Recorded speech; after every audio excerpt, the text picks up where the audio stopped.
बतलाए दे।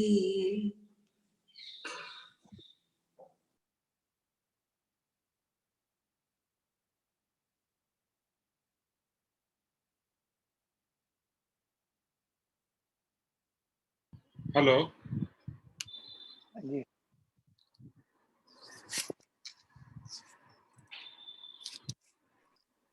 सॉरी। नमस्कार।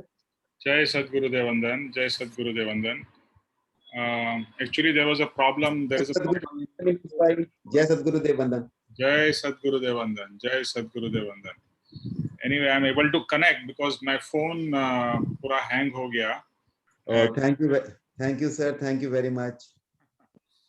आपको फोन लगाया सतीश जी, उसके बाद में फोन हैंग हो गया। But anyway, we are back and Sweety जी नित्यक्रम हो गया पूरा? क्षमापना नहीं हुआ निमेश भाई। अच्छा, तो क्षमापना सुनीता जी आप लीजिए। सुनीता जी।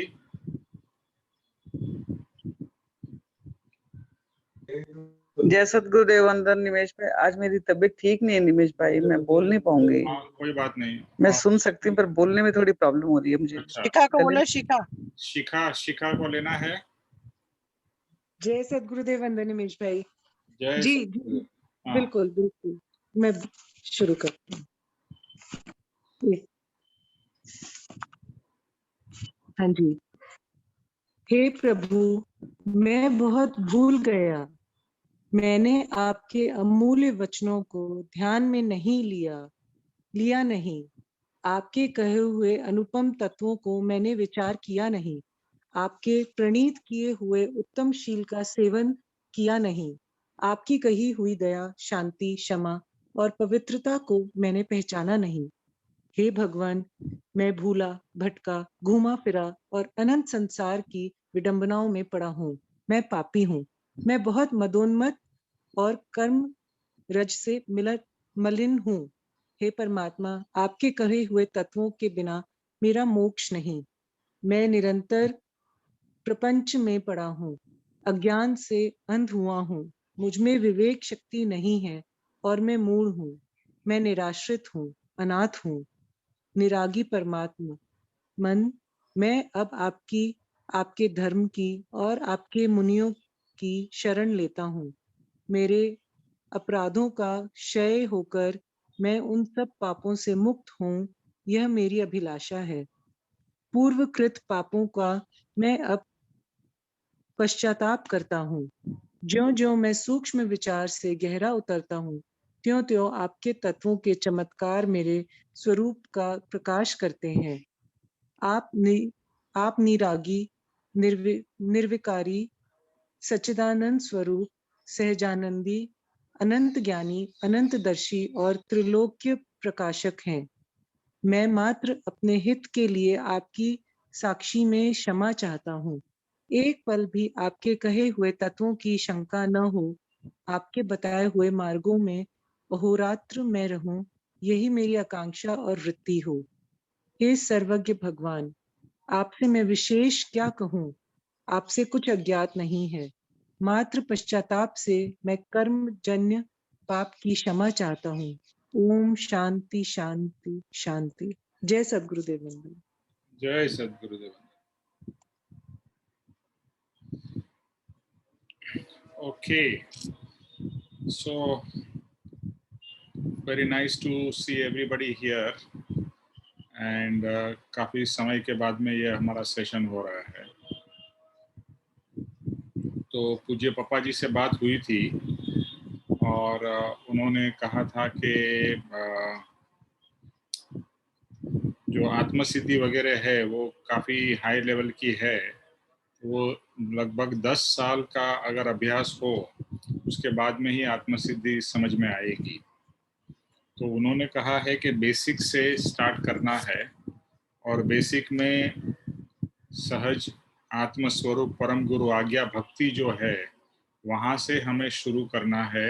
और पूज्य पापा जी ने कहा है कि सबको यह क्रम फॉलो करना है, आज्ञा भक्ति, फिर नित्य क्रम, रोज नित्य क्रम जो अभी हमने नित्य क्रम किया वो पूरा नित्य क्रम रोज सुबह में या दोपहर शाम जब भी आपको फिजिबल हो, लेकिन रोज नित्यक्रम करना है। और परिभ्रमण की संपूर्ण आहुति वो आई थिंक हिंदी में अवेलेबल है।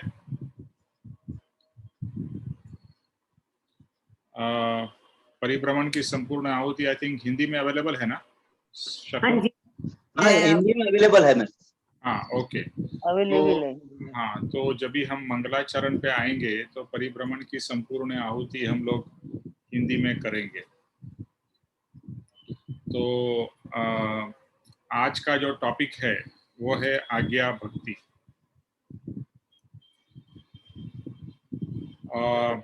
अभी पूज्य पापा जी ने ये भी कहा है कि सब लोग को पहले से ये आज्ञा भक्ति या जो भी हम पद लेंगे उसका पहले से विचार करके आना है।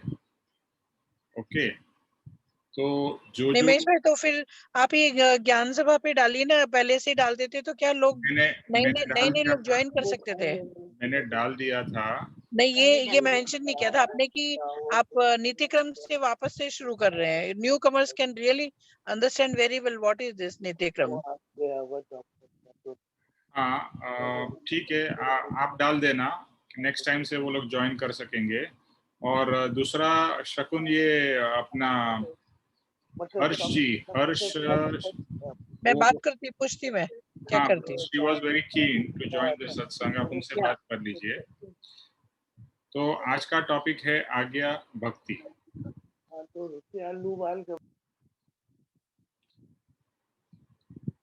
पहला शब्द है आज्ञा भक्ति। अच्छा, ये सेशन में जैसे बताया कि हम लोग, आप लोग जो भी समझे हैं ये वचन के ऊपर, ये पद के ऊपर में, उसका हम लोग पहले आप लोग शेयर करेंगे और फिर मैं शेयर करूंगा। तो पहला ही वर्ड है आज्ञा भक्ति। तो आज्ञा भक्ति शब्द क्यों यूज किया है, ये मेरा प्रश्न है। और जिसको भी बोलना है वो अपना माइक्रोफोन म्यूट करके और अपना वीडियो भी ऑन करके बोल सकते हैं। So these sessions are going to be interactive, where each and everything first I am going to ask आप लोगों से, और आप लोगों को क्या क्या समझ में आ रहा है उसके हिसाब से फिर हम लोग मैं अपने हिसाब से भी आपको एक्सप्लेन कर दूंगा। तो पहला ही इसमें जो शब्द है आज्ञा भक्ति, कोई कहना चाहेगा ये आज्ञा भक्ति शब्द क्यों यूज किया है? भक्ति शब्द यूज नहीं किया है, आज्ञा भक्ति शब्द यूज किया है। मैं बोलूं प्रभु जी? हाँ जी, बोलिए ना। निमेश भाई, हमें भक्ति करनी है तो अपने आप अपनी मान्यता से नहीं करनी, हमें अपने गुरु से, गुरु भगवान से हमें आज्ञा लेनी है। भक्ति करने के लिए भी हमें आज्ञा की जरूरत है, क्योंकि अगर हम अपनी मान्यता से करेंगे तो वो हमारी निष्फल भक्ति हो जाएगी। एंड उनकी आज्ञा से होगी तो उससे हमें कर्मों के बंधन भी नहीं लगेंगे और आज्ञापूर्ण भक्ति करनी है। Okay, very good.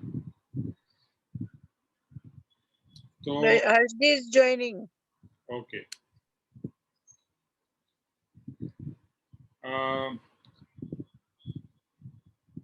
और कोई शेयर करना चाहेगा ये आज्ञा भक्ति के बारे में? मैं कुछ कहना चाहता हूँ निमेश भाई। हाँ, बोलिए। आज्ञा भक्ति का मतलब जो मैं समझता हूँ वो ये है कि जो भी आज्ञा गुरु देंगे वो हो सकता है मुझे अच्छी ना लगे या किसी को अच्छा ना लगे, लेकिन मुझे उसके प्रति पूरी भक्ति दिखानी है और उसको मानने होगा और उसके कहे अनुसार ही चलना होगा, चाहे वो मुझे ऊपर से कुछ भी लगे। मेरा मतलब आज्ञा भक्ति ऐसा है। Very good. आपका माइक म्यूट कर दीजिए।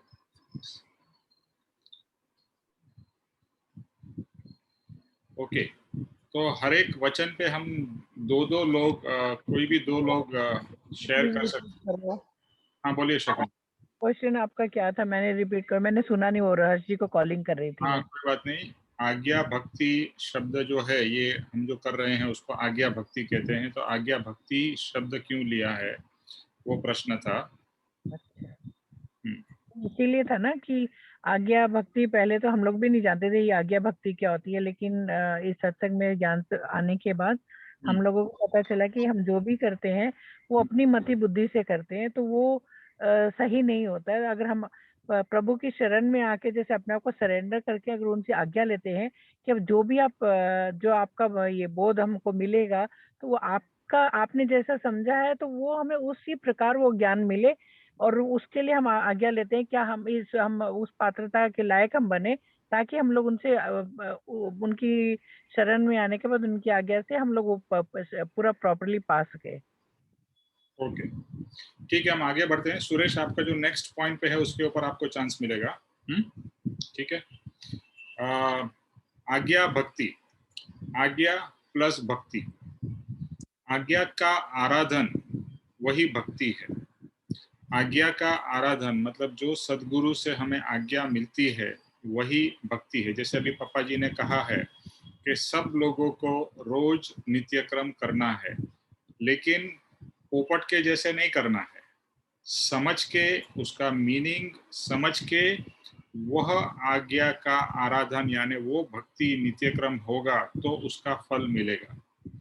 तो ये बहुत ही इम्पोर्टेंट है। और दूसरा बात पापा जी ने कहा कि जो आप जैसे नित्यक्रम तो हम कितने ही सालों से शायद कर रहे हैं, जो लोग काफी टाइम से है, तो नित्यक्रम तो आप करते ही है, लेकिन नित्यक्रम को पूरा समझ के, एक एक वचन को समझ के, और फिर वो नित्यक्रम हमारे जीवन में उतरना चाहिए।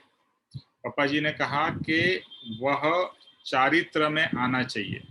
आप सिर्फ कहो कि मैं समझ गया या समझ गई, लेकिन अगर वो आपके बिहेवियर में नहीं आता है तो over the period of time जो हम कर रहे हैं it should come in our behaviour, in our actions. Okay, ये बहुत ही जरूरी है। ये पापा जी की आज्ञा है। जब भी हम आज्ञा भक्ति शब्द कर रहे हैं, ये सेशंस भी हम पापा जी की आज्ञा से कर रहे हैं, तो उनकी आज्ञा मिलने के बाद जब भी जो होता है उसका फल कुछ अलग ही रहता है। तो ये बहुत ही इम्पोर्टेंट है कि हम गुरु की आज्ञा से करें, और यही आज्ञा ही धर्म है, आज्ञा ही भक्ति है, आज्ञा ही तप। तो बस करना क्या है? आज्ञा का आराधन। तो इस पूरे पद में आज्ञा का आराधन के ऊपर ही फोकस किया गया। अभी दूसरा है ओम सहजात्म स्वरूप परम गुरु। तो इसके ऊपर में किसी ने विचार किया है या कोई शेयर करना चाहेगा? ओम सहजात्म स्वरूप परम गुरु का मतलब। अच्छा, उसके पहले मैं एक और चीज कहना चाहता था कि सद्गुरु की आज्ञा का स्मरण हर समय हमारे ध्यान में रहना चाहिए कि गुरु से आज्ञा मिलना वो भी बहुत बड़ा सद्भाग्य है। अगर सद्भाग्य से हमें गुरु की आज्ञा मिलती है तो ये समझना है कि हम उतना तो हमारे में पात्रता है कि हमें गुरु ने आज्ञा दी है, वरना गुरु आज्ञा भी नहीं देते।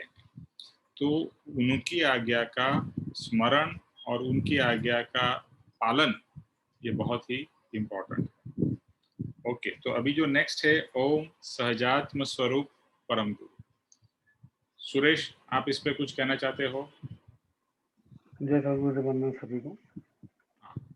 जय सर। सबसे जो इम्पोर्टेंट चीज था कि सहजात्म स्वरूप परम गुरु, तो ये हमारी बिलीफ होनी चाहिए। हमें मानना चाहिए कि जो हमारे परम गुरु हैं वो सहज आत्मा रूपी हैं, और हमेशा उनकी जो बिहेवियर है या उनका जो दिनचर्या है सब है, वो हमेशा सहज रूप में ही दिखते हैं। तो वो जो उनका ये मानना बहुत जरूरी है। तभी उसके बाद आपका सेकंड लाइन जो आप कह रहे हैं कि आज्ञा भक्ति, आज्ञा का पालन तभी हो सकेगा जब आप पहले अपने परम गुरु को सहजात्म स्वरूप मानते हैं। ये कहना है मुझे। Okay, good. और कोई?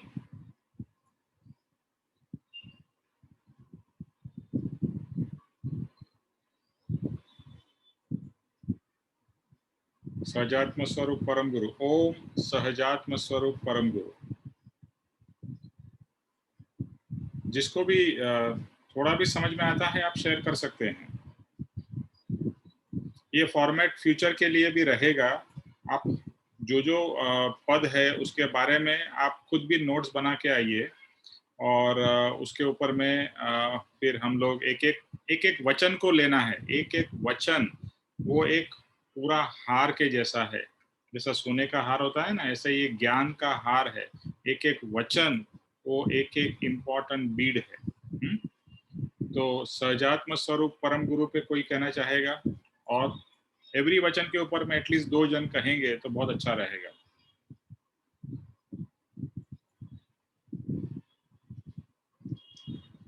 Nobody other than Suresh? और जिन्होंने कहा है वो भी कह सकते हैं वापस, नॉट अ प्रॉब्लम, बट नए लोग कहेंगे तो ज्यादा अच्छा रहेगा, या जिन्होंने नहीं बोला है। What is the meaning of Sahajatma Swaroop Param गुरु?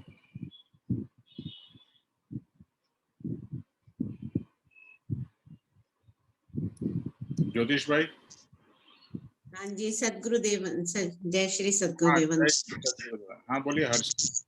जहां तक मेरे को समझ में आता है, सहज आत्म स्वरूप यानी बहुत ही सहज रूप है। ये आसान है, समझने में बहुत आसान है, हमारे खुद का है, इस तरह से है मतलब। Okay, anyone else? जो हमारे साथ आत्मसात हो जाए, सहज। बराबर है। ओके, पहला जो शब्द है ओम, ओम जब भी हम सहजात्म स्वरूप बोलते हैं उसके पहले बोलते हैं ओम सहजात्म स्वरूप परम गुरु। पहला तो ओम जो है आप सब जानते हैं कि it's a symbol of spiritualism.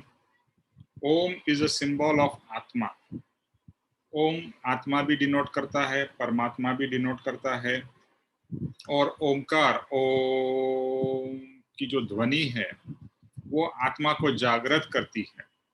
इसके लिए सभी हिंदू के और हिंदू, जैन और बाकी सब जगह भी ओम का उच्चारण बहुत ही इम्पोर्टेंट है, because it's a kind of a universal sound. ये कोई एक्चुअली धर्म से लेने देना नहीं है, बट ये काफी हमारे उसमें ओम का उच्चारण होता है। और ओम ओम जितनी बार करते हैं तो अपने अंदर में भी आपको जागृति यानी आत्मा की जागृति का भी एहसास हो सकता है। तो पहला है ओम। फिर है सहजात्म स्वरूप परम गुरु। तो सहज आत्म स्वरूप, तो जिसका आत्मा सहज प्रकट है। सहज का मतलब होता है विदाउट एफर्ट, सहज। तो जिसका आत्मा सहज प्रकट है, सहज आत्मा, तो सहज आत्म स्वरूप। तो जो ज्ञानी जिनका आत्मा सहज है, यानी आज के दिन में मेरे बारे में और आपके बारे में बात करें तो हम कहेंगे कि हमारा सहज देह स्वरूप है। हमें देह हूं ये याद नहीं करना पड़ता है। और कृपाणुदेव ने ऐसा कहा था कि जब भी आप मुझे याद कराते हो सौभाग्य भाई, तो मुझे याद आता है कि मैं शरीर मेरा है, यानी वो उतनी उच्च दशा में है कि जहां पर वो आत्मा में एक रूप हो गए हैं, यानी सहज है। उनके लिए आत्मा का स्वरूप इज अ सहज, और वही परम गुरु होने के लायक है। जिनका आत्मा हर समय जागृत है वह सहज आत्म स्वरूप है, और वही हमारे लिए परम गुरु है। और यही सहज आत्म स्वरूप ज्ञानी को फॉलो करने से एक न एक दिन हमारा भी आत्मा जागृत होगा, और हमारा आत्मा जब जागृत होगा तो एक न एक दिन हमारी भी आत्मा की दशा धीरे धीरे बढ़ती जाएगी, और एक पॉइंट जो आज के ज्ञानी का है वो कभी फ्यूचर में हमारा भी होगा, और वह दशा प्राप्त होने से उस समय हमारा आत्मा ही हमारा गुरु हो जाएगा। तो सहज आत्म स्वरूप परम गुरु। तो आज के दिन में पप्पा जी है या कृपाणुदेव है, वो हमारे लिए सहज आत्म स्वरूपी परम गुरु है। लेकिन जैसे कृपाणुदेव एक जमाने में उनके भगवान महावीर उनके गुरु थे, लेकिन इस कृपाणु देव के भाव में तो भगवान महावीर नहीं थे, लेकिन उनका आत्मा इतना उच्च दशा पे पहुंच गया था कि जो भी भगवान महावीर का बोध था सब उनके आत्मा में उतर चुका था, और फिर उनका आत्मा ही स्वयं गुरु बन गया। तो ये सहज आत्मस्वरूप परम गुरु, और हमें भी यही भाव करना है कि मेरा भी सहज आत्मस्वरूप हो। स्टार्टिंग में एफर्ट करके मैं आत्मा हूँ बोलना पड़ेगा, और जैसा आज इस सेशन में आएगा, इस करते करते करते कहीं ना कहीं आत्मा का टच होगा, आत्मा की जागृति होगी, और फिर आत्मा का प्रोग्रेस होगा। तो सहज आत्मस्वरूप परम गुरु, ये हो गया स्टार्टिंग या हेडिंग। ओके, आज्ञा भक्ति ओम सहजात्म स्वरूप परम गुरु। और परम गुरु का मतलब भी यह है कि परमार्थ गुरु या आत्म कल्याण गुरु। परम गुरु मतलब यहाँ पर परम का मतलब है अल्टीमेट, जो अल्टीमेट गुरु है, जो अल्टीमेट हमारे लिए कल्याणकारी है, वही परम गुरु या परमार्थ के गुरु। इसमें अभी दो डिवीजन हो जाएंगे। एक है हमारे लिए परम कृपाणु देव, जो आज के समय में हमारे लिए प्रेजेंट नहीं है, यानी लाइव प्रेजेंट नहीं है, और दूसरे है हमारे लिए पापा जी, जो कि लाइव अभी हैं, हमारे लिए प्रत्यक्ष और एक परोक्ष। तो परम कृपाणु देव हमारे लिए परोक्ष गुरु है, और पापा जी हमारे लिए प्रत्यक्ष गुरु है। तो ये दो डिफरेंशिएशन भी हमें समझना है, और आगे ये आएगा कि दोनों को किस तरह से हमें फॉलो करना है। अभी जो पहली जो वचन है वो लेते हैं। स्वीटी जी पहला वचन पढ़ेंगे आपके, उसमें हिंदी में क्या लिखा है? श्री जिनेश्वर की आज्ञा अनुसार, सत्पुरुष की आज्ञा अनुसार, उसके पहले श्री संत के कहने से, श्री संत के कहने से मुझे परम कृपाणु देव की आज्ञा माननीय है। ओके, तो इसका कोई कहेंगे कि ऐसा क्यों कहा गया है? स्वीटी जी आप ही है तो आप ही कहिए कि श्री संत के कहने से परम कृपाणु देव की आज्ञा मान्य है। हमारे संत, सॉरी नो गो ऑन। हमारे संत हैं यहाँ परम पूज्य पापा जी का, हमको उनका कहा, जैसे कहा उनकी आज्ञा हमें माननी है। उनका कहा हुआ, एक तो उनका जो कहा हुआ है, उनके वचन है, उनकी जो वाणी निकल रही है, उन्होंने कुछ ना कुछ तो अनुभव जरूर किया है, जो कि हम सब उनको मान रहे हैं। और उन्होंने जो अनुभव किया है, उन्होंने अपने गुरु से किया है, और उन्होंने अपने गुरु भगवान परम कृपालु देव की जो आज्ञा थी, उन्होंने जो अनुभव किया है, वही वाणी वो मान रहे हैं। वो उनको आज्ञा समेत उसको मांग रहे हैं। वो जो मान रहे हैं वो उनके लिए उनके गुरु भगवान की आज्ञा है, जिसको वो मान रहे हैं, और इसीलिए वो ऐसी वाणी बोल रहे हैं अपने अनुभव से। दैट इज वाई वो जो वाणी है हमारे सोल को इसीलिए टच करती है। कोई ना कोई वचन, मेरे समझ से, जहां तक मेरी समझ है, जो हम ये पूरा पढ़ेंगे, इसमें कोई ना कोई, या हम क्षमापना पढ़ते हैं, कुछ भी पढ़ते हैं, कोई भी वचन हमें जरूर टच करता है, हमारे आत्मा तक हमें कोई वचन जरूर हिट करता है। इसीलिए गुरु भगवान जो उन्होंने अपने भगवान की वाणी को समझा है, जाना है, जो अनुभव से कह रहे हैं, इसीलिए कुछ ना कुछ हमें भी हमारे भीतर, हमारे सोल को जरूर टच करती है वाणी, ऐसा मेरा मानना है। ओके, और कोई कहना चाहेगा? श्री संत के कहने से मुझे परम कृपाणु देव की आज्ञा मान्य है। मैं कुछ कहना चाहता हूँ सर। हाँ बोलिए। मैं ये कह रहा हूँ, जो मुझे समझ में आया वो ये है कि परम कृपालु देव, जो भगवान परम कृपालु देव, उनसे मैं ना तो मिला हूँ, ना मैंने देखा है, न सुना है, मैंने सिर्फ पढ़ा है। तो जो हमारे उपस्थित गुरु जो हैं, पापा जी हैं या जो भी कोई है, उनके कहने से मैं परम कृपालु देव की जो आज्ञा है उनको अक्षरशः स्वीकार करता हूँ और मैं उसे मानता हूँ। उसमें इफ्स एंड बट्स नहीं है, क्योंकि जो मेरे उपस्थित गुरु हैं उन्होंने उनको जाना है, समझा। मेरा ये ऐसी समझ। Okay, very good. ओके, सो श्री संत के कहने से मुझे परम कृपाणु देव की आज्ञा मान्य है। यहाँ पर ज्ञानी जो है हर समय हमारा स्वच्छंद को तोड़ते हैं। स्वच्छंद का मतलब है कि जो हमारे धारणा के हिसाब से हम करते हैं वो स्वच्छंद है। तो मेरी मर्जी से नहीं, पर जो मेरे संत, मेरे ज्ञानी पुरुष, मेरे सदगुरु, वह उनके कहने से मैं परम कृपाणु देव की आज्ञा मानता हूं। क्यों? डायरेक्टली भी हम कह सकते हैं ना, मैं परम कृपाणु देव की आज्ञा मानता हूं। नहीं, यहाँ पर यही बहुत इंपॉर्टेंट एस्पेक्ट है कि श्री संत के कहने से मुझे परम कृपाणु देव की आज्ञा मान्य है। तो मेरा स्वच्छंद, अगर मैं डायरेक्टली कुछ भी करने लगूं, जैसे आप गीता पढ़ने लगो अपने आप, वो स्वच्छंद गिना जाएगा। लेकिन अगर गुरु कहते हैं कि आप गीता पढ़ो, तो वो उनकी आज्ञा का आराधन होगा। इसके लिए बहुत ही इम्पोर्टेंट है कि जो भी हम करें उनकी आज्ञा लेकर करें या उनकी आज्ञा से करें। तो मेरी मर्जी से नहीं, उनके कहने से। जब ये जो भाव है ना, आप जो कहो गुरु वो सब मुझे मान्य है और आप जो कहोगे वही मैं करूंगा, ये जो भाव है ये अर्पणता का भाव है। गुरु आप सर्वस्व हो मेरे लिए, आप जो कहोगे मैं वो करूंगा।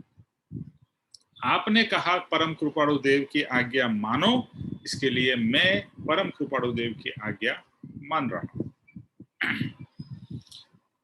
ये बात। और ज्ञानी ने परम कृपाणु देव की आज्ञा का आराधन किया है। जो हमारे प्रत्यक्ष सदगुरु है उन्होंने परम कृपाणु देव की आज्ञा का आराधन किया है और उच्च आत्मा दशा की प्राप्ति की है। वह अपने अनुभव से हमें कह रहे हैं कि मेरा भी ये अनुभव है कि मैंने परम कृपाणु देव की आज्ञा का आराधन किया। उन्होंने भी उनके गुरु के कहने से किया। सी गुरु शिष्य की जो परंपरा है वो बहुत ही इंपॉर्टेंट है। तो उनके गुरु के कहने से उन्होंने परम कृपाणु देव की आज्ञा का आराधन किया और उच्च दशा की प्राप्ति की। और वही गुरु जो पहले शिष्य थे आज वो गुरु है, वो हमें कह रहे हैं कि आप भी परम कृपाणु देव की आज्ञा का आराधन करो। तो हर समय हमें ज्ञानी की बात माननी है। हम क्या करते हैं, हम ज्ञानी की बात सुनते हैं पर मानते नहीं। देखो, हम जिंदगी, बहुत सारे लोग बहुत सारा सत्संग करते हैं, सुनते हैं पर मानते नहीं है। यहाँ पर शब्द क्या लिखा है, उनकी आज्ञा मुझे मान्य है। मुझे वो जो कह रहे हैं वो मुझे माननीय है। I accept and respect whatever he is saying. ये मान्यता जो है, मानना, इस पूरे आज्ञा भक्ति में और भी आगे जगह पे भी मानना आएगा। तो ये बहुत ही इम्पोर्टेंट वर्ड है। हम अभी तक सुनते रहे हैं, मानते नहीं रहे। अभी सुनना तो एक्सपेक्ट, वो तो एक फर्स्ट एस्पेक्ट है ही, लेकिन सुनने से ज्यादा उसको मानना और उसको अपने अनुभव में लाना, यानी उसके हिसाब से करना, वो बहुत जरूरी है। और यही हमारा स्वच्छंद आ जाता है। अरे क्या हो गया, ऐसा नहीं, मैं ऐसा कर लूंगा। उन्होंने बोला अरे ये तो आज्ञा भक्ति तो मैंने बहुत बार कर ली है, अभी वापस क्यों? पापा जी कहते हैं कि जब भी गुरु आज्ञा देते हैं तो ये भूल जाना है कि मैंने पास्ट में आज्ञा भक्ति की है। मैं फ्रेश स्टार्ट कर रहा हूँ, मुझे पास्ट का पता नहीं है, मैं फ्रेश आज्ञा भक्ति का आराधन कर रहा हूँ। ये भाव करके हमें आज्ञा भक्ति करनी है। ओके? और आज्ञा का आराधन करते करते हम आगे आगे आगे बढ़ते जाएंगे। ठीक है? शकुन, अभी जो नेक्स्ट वचन है वो करो। शकुन, हेलो शकुन। भाई एक सेकंड, सॉरी। वो मैंने वो अच्छा, हे हे परम कृपालु, आज्ञा भक्ति था ना? आप सब लोग रेडी रहो और अटेंशन में रहना। हाँ, जिनेश्वर श्री जिनेश्वर श्री जिनेश्वर की आज्ञा अनुसार, सत्पुरुष की आज्ञा अनुसार जो कुछ भी किया जाता है वह सब मोक्ष का कारण बनता है। उसके बस बस बस। अभी इसका मीनिंग क्या है वो बताइए आप। श्री जिनेश्वर भगवान जिनकी मुक्ति होगी, जो मोक्ष में चले गए हैं, उनकी आज्ञा के अनुसार और सत्पुरुष के आज्ञा के अनुसार। सत्पुरुष भी जो वो ऑलरेडी इस टाइम हमारे सतगुरु हैं, लिविंग गुरु हैं, जैसे पापा जी हैं और राकेश भाई हैं, ये सब जो हैं, ये लोग सत्पुरुष हैं। तो इनकी आज्ञा जो भी मिलती है वो हमें माननीय होना चाहिए, और जो कुछ भी उनकी आज्ञा के अनुसार किया जाता है वह सब उनका एक एक वचन मोक्ष का कारण बनता है, मोक्ष का लक्ष्य है वो हमारा। और उनके वचनों में बहुत बहुत अधिक कृपा होती है और पूरा एक एक वचन में मोक्ष है। तो ये हमको करना है। ओके, और कोई कहना चाहेगा इसके बारे में?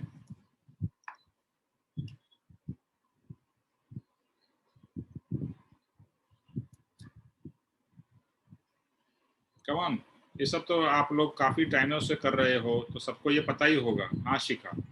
जी निमेश भाई, इसमें बस यही कहा गया है कि जो हम अपने गुरु की आज्ञा से, सदगुरु की आज्ञा से जो हम जो भी कार्य करते हैं वही हमारे मोक्ष का कारण बनता है। उसके अलावा हम जितनी भी भक्ति करें, जो भी कार्य करें, उससे हमें मोक्ष नहीं प्राप्त हो सकता। यही एक मोक्ष का मार्ग है। Yes, very good. Okay, Jineshwar भगवान का मतलब क्या होता है कि जो सिद्ध हो गए हैं, जो सिद्धालय में हैं, जिनका मोक्ष हो चुका है, तो उन्होंने अल्टीमेट जो गोल है, जिसको हम निर्वाण कहते हैं, साल्वेशन कहते हैं, मोक्ष कहते हैं, वो प्राप्त कर लिया है।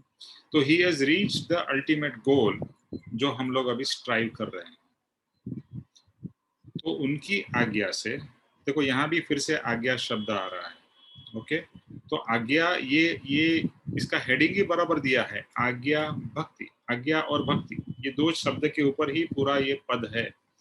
तो आज्ञा, तो उनकी आज्ञा से और सत्पुरुष यानी जिनेश्वर जो भगवान सिद्ध हो गए, उनकी आज्ञा से और उन्होंने जो फॉलो किया वही पाथ पे हमारे सदगुरु भी चल रहे हैं और उच्च दशा की प्राप्ति की है। तो उनकी आज्ञा से, ये दोनों की आज्ञा मोर और लेस सेम ही है। आज्ञा शब्द बार बार आ रहा है और ये आता रहेगा। सत्पुरुष वही है कि जिन्हें हर समय मोक्ष का ही लक्ष्य है और आत्मा का उपयोग है। परम कृपालुदेव कहते हैं सतगुरु या सत्पुरुष कौन है कि जिन्हें निरंतर आत्मा का उपयोग है, जो निरंतर आत्मा भाव में रहते हैं, वह सत्पुरुष है। अभी हम निरंतर क्या भाव में रहते हैं? संसार भाव में, देह भाव में। और मैं जब भी अपने आप को देखता हूँ, पापा जी को देखता हूँ, तो ये रियलाइज होता है कि वो कितने खुश है या कितने सुख में है, आनंद में है। वो बहुत मेरे से ज्यादा 10 गुना, 20 गुना, 100 गुना काम करते होंगे और इतने सारे लोगों को मिलते हैं, बट फिर भी उनमें एक चमक है, उनमें एक आत्मा की सुकूनता है, एक शांति है जो मुझे प्राप्त करनी है। और ये मुझे दिखता है कि यहाँ पर वो है और मैं यहाँ पर हूँ। मैंने भी उस पाथ पे चलना तो शुरू कर दिया है, हम सब ने चलना शुरू कर दिया है, लेकिन अभी हमारे लिए वो एक रेफरेंस है सदगुरु या सत्पुरुष, और उसके ऊपर में है जिन भगवान जिन्होंने मोक्ष की प्राप्ति कर ली है। तो इनके बताए हुए मार्ग पर चलने से मेरा भी मोक्ष होगा, ये मुझे श्योरिटी आनी ही चाहिए। अगर आप इस मार्ग पे चल रहे हो तो you have to be very sure, और श्योरिटी वही हमारी श्रद्धा है जो आगे आएगा कि मैं उनके बताए मार्ग पे चल रहा हूँ, या जिनेश्वर भगवान ने जो प्राप्त किया है, सत्पुरुष ने जो प्राप्त किया है, वह उनकी अभी आज्ञा का मैं आराधन करूंगा तो जो उन्होंने प्राप्त किया है वो मुझे भी प्राप्त होगा। और वो आज्ञा कितनी भी, जैसे विनोद जी ने कहा, कितनी भी कड़वी लगे। देखो जैसे ही कभी कभी हम मेडिसिन लेते हैं ना, तो मेडिसिन मीठी तो नहीं होती ना, कड़वी होती है, डिफिकल्ट होती है खाने के लिए। इंजेक्शन लेते हैं, किसको अच्छा लगता है इंजेक्शन लेना, बट मेडिसिन जैसे हम लेते हैं, कड़वी हो कठिन हो, फिर भी हम लेते हैं क्योंकि हमें पता है कि इससे मेरा फायदा होगा। इसी तरह से गुरु की आज्ञा का आराधन करने से मेरा आत्म कल्याण होगा। फिर वो चाहे मुझे कितनी भी डिफिकल्ट लगे, या कभी ऐसा भी लग सकता है इसमें क्या, ये थोड़ी आज्ञा हो सकती है, नहीं, जो उन्होंने बोला वो मेरे लिए आज्ञा रूप है। तो we have to accept everything that he says, and not only accept, we have to trust everything that he says. और वहां पर श्रद्धा बहुत इंपॉर्टेंट है। काफी बार क्या होता है, हमारी बुद्धि हमारे बीच में आ जाती है, बुद्धि बोलती है नहीं नहीं यार ऐसा नहीं, ऐसा करो वैसा करो।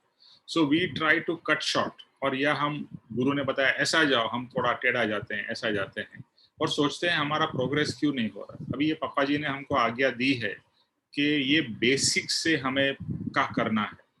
तो हम लोग, जैसे मैंने बताया, काफी टाइम से नित्य क्रम कर रहे हैं, लेकिन और डेप्थ में, जैसे अभी गुरु ने, पापा जी ने बता दिया, तो हमें पूरा डेप्थ में जाके ये नित्य क्रम आज्ञा भक्ति का प्राप्ति करनी है, और इतनी स्ट्रांगली प्राप्त करनी है कि फिर वो हमारे को बहुत स्ट्रांगली बूस्ट दे सके।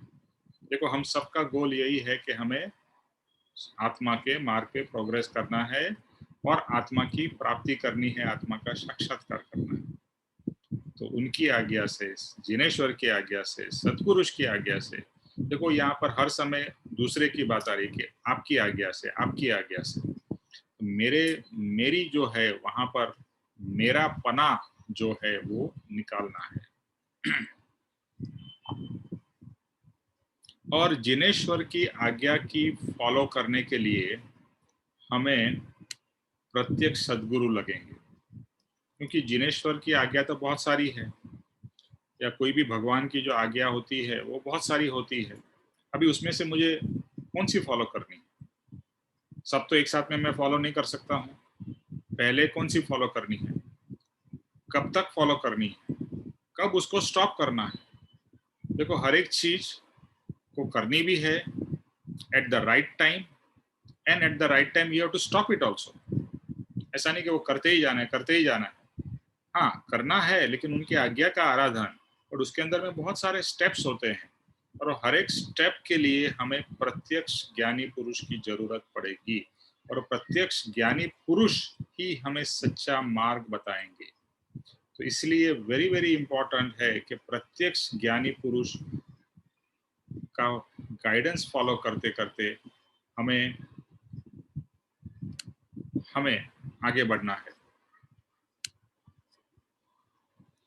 ओके, नेक्स्ट वचन गीता गांधी, आपके पास में वो है क्या? Gita ji, do you have the small book?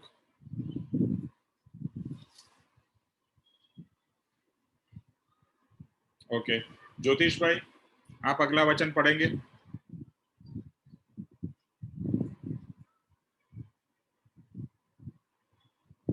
ज्योतिष भाई, हाँ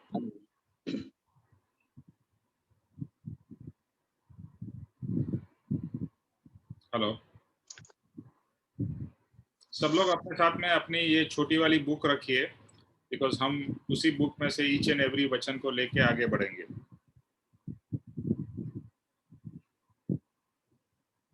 हाँ ज्योतिष भाई, ये पढ़ूं, जिनाणाय? हाँ हाँ हाँ, यस, आई थिंक आपने वो मिस कर दिया ना। हाँ वो कर लीजिए। हाँ, जिनाणाय कुणन्ताणं सौवमपि मोक्षकारणं सुन्दरपि स्वबुद्धिये सौवं भवनि बन्धनम्। उसके बाद वाला वचन हो गया है श्री जिनेश्वर की आज्ञा वाला, वो भी पढ़ के आगे वाला वचन पढ़िए। अच्छा ठीक है। उसके सिवाय अन्य सुंदर दिखाई देते हुए भी अपनी बुद्धि से स्वमति कल्पना से जो कुछ भी किया जाता है वह सब संसार बढ़ाने वाला है। ओके, इसका जरा आप मीनिंग बताएंगे?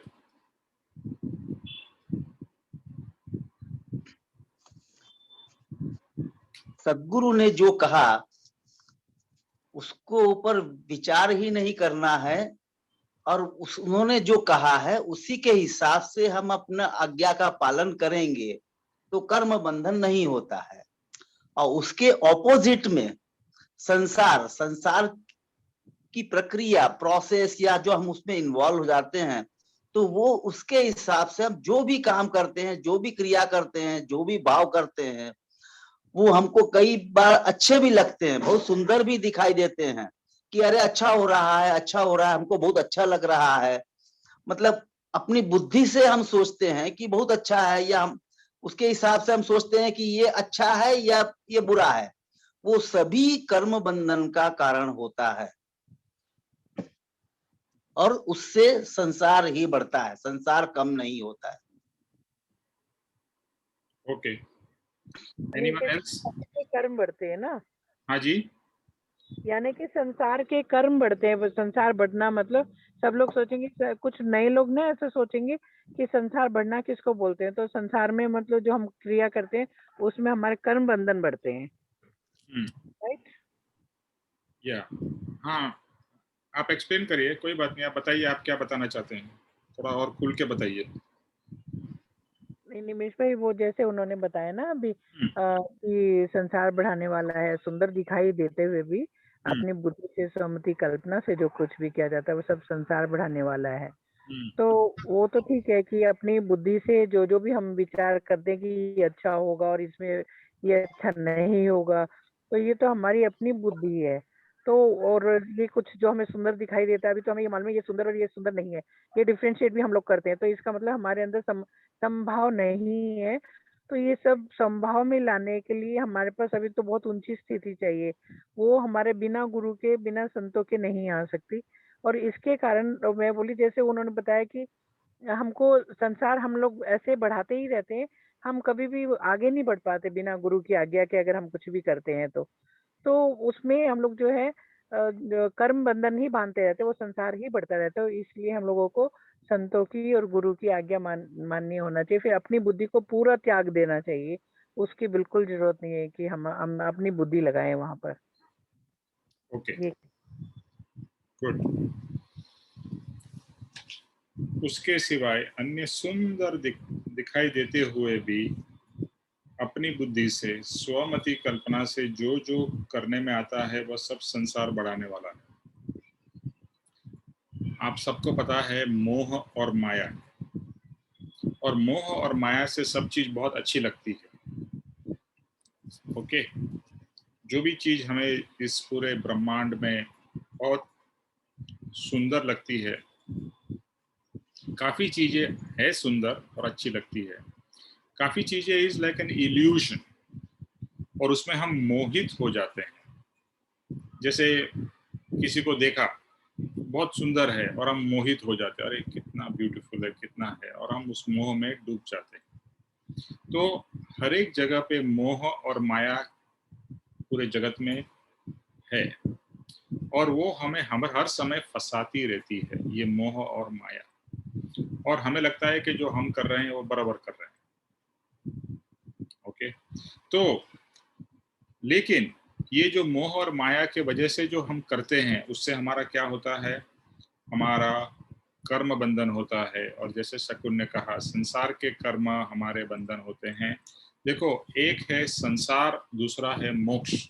मोक्ष का नाम है मुक्ति। मुक्ति, तो मुक्ति अभी मुझे किससे मुक्ति प्राप्त करनी है?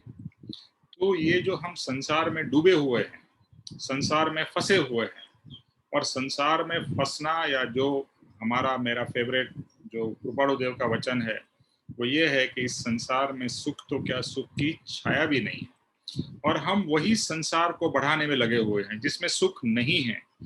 और वो संसार जिसमें सुख नहीं है और उसको आप बढ़ाओगे तो क्या आपको प्राप्त होगा? इस जगत में सब लोग दुखी क्यों हैं? क्योंकि संसार भाव में खुचे हुए, डूबे हुए हैं। और ज्ञानी खुश क्यों है? क्योंकि संसार में रहते हुए भी वो संसार भाव से पर है। जैसे कमल का फूल होता है, वो जहां भी है गंदगी है उससे पर है। तो इसी तरह से ज्ञानी संसार में रहते हुए भी संसार भाव से परे है। और ज्ञानी हमें यही बोध देते हैं कि हमें भी संसार में रहते हुए संसार भाव से पर होना है। और अल्टीमेटली तो धीरे धीरे धीरे ये सब संसार का मोह और माया छोड़नी है। इसी ने हमको पकड़ के रखा है। इतने भवों से जो हमारा परिभ्रमण चालू है, वो क्यों चालू है? परिभ्रमण इसीलिए चालू है क्योंकि हम संसार में ही डूबे हुए हैं और हमारा जन्म मरण चलता रहता है। तो यहाँ पर यही कहते हैं कि आपको सिर्फ सुंदर लगा और अच्छा लगा और आपने कर लिया, तो क्या इससे आपका मोक्ष हो जाएगा? अभी यहाँ पर मैं संसार की बात नहीं कर रहा हूँ, धर्म की बात कर रहा हूँ। पापा जी कहते हैं कि धर्म के नाम पर ही सबसे ज्यादा आप जानते हो कितने कुकर्म होते हैं। और धर्म के नाम पर हम भी जब भी धर्म करते हैं तो हमारा भाव क्या है? हम धर्म जब भी करते हैं तभी हम संसार के भाव से ही धर्म करते हैं। अगर फाइनेंशियल प्रॉब्लम है तो हम ये भाव करते हैं भगवान मेरा फाइनेंशियल प्रॉब्लम सॉल्व हो जाए। अगर शादी नहीं हो रही है तो भगवान शादी हो जाए। बच्चा नहीं हो रहा है तो भगवान मैं पूजा पाठ करूं तो मेरा घर में बच्चा का जन्म हो।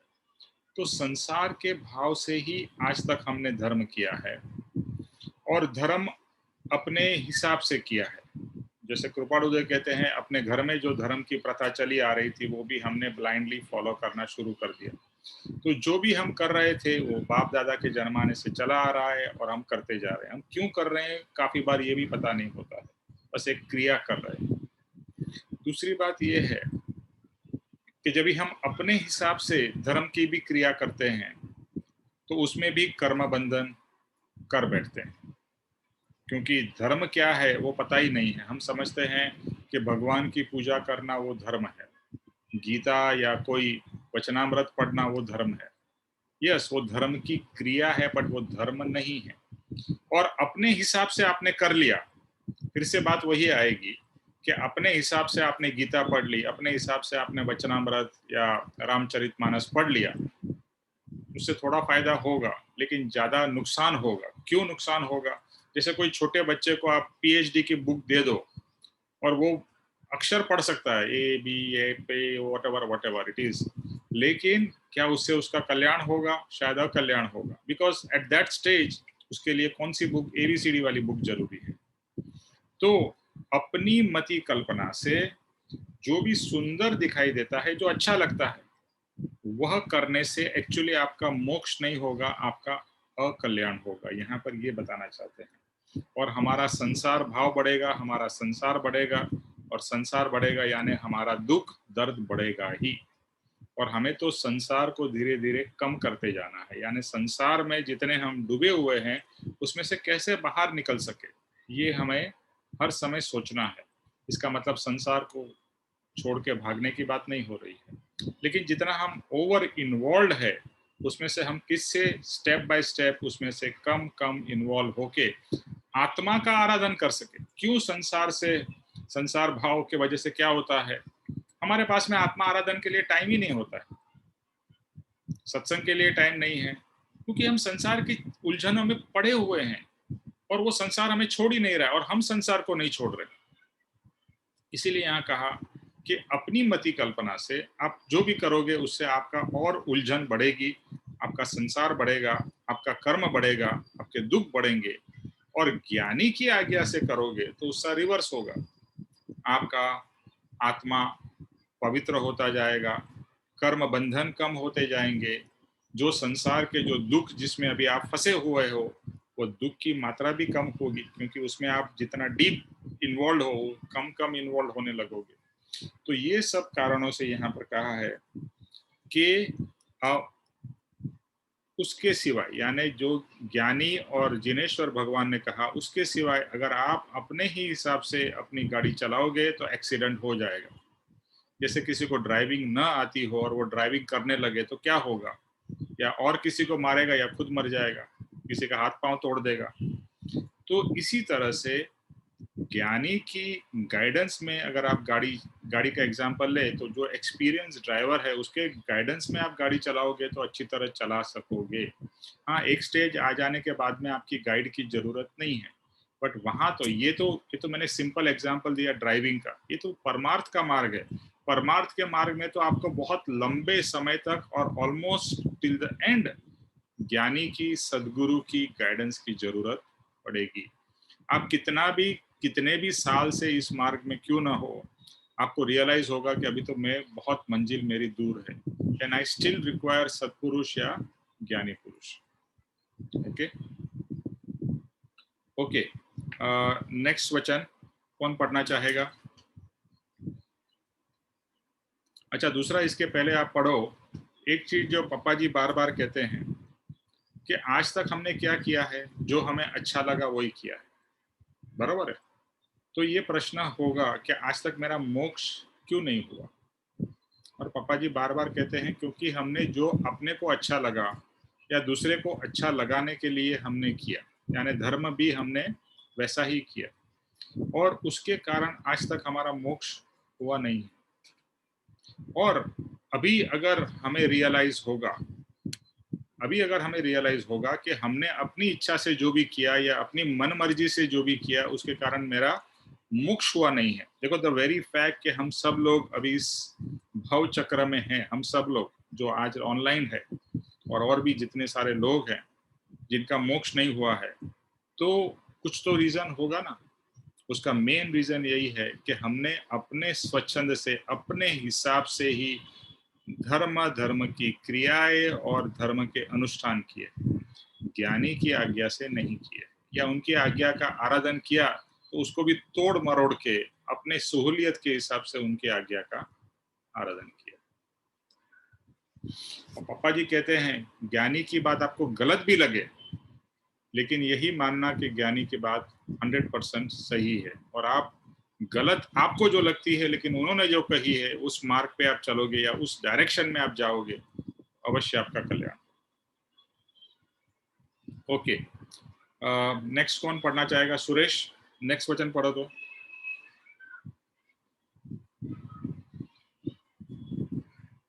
सुरेश,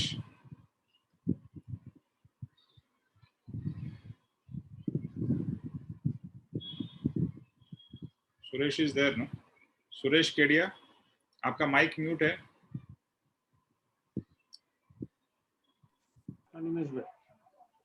हाँ, नेक्स्ट वचन पढ़ो।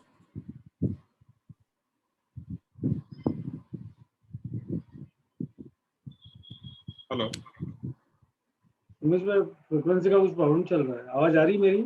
हाँ, अभी आ रही है। निमेश भाई, कहाँ से पढ़ना है ये? श्री प्रत्यक्ष ज्ञानी के। ओके।